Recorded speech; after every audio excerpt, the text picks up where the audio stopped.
હરે પધારેલા મારી જીવીને ગંગે 100 વર્ષ થઈ છે એની અંગે અનેક બાબતો હોય કોઈ રસપુસીનો શ્રીફળ સ્વીકારતો નથી તો હાલને હાલ ગોરદેવને બોલાવો અરે બહુ સારું આ જનતા જાન બોલાવે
અરે ગોરદેવ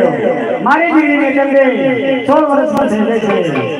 એની ધીરે અનેક ખોટું હોવાથી કોઈ રસપુસીનો શ્રીફળ સ્વીકારતો નથી પોકરણ ઘરની અંદર જાઓ અંજમલના પુત્ર રામદેવી જરૂર સ્વીકારશે અરે જેવું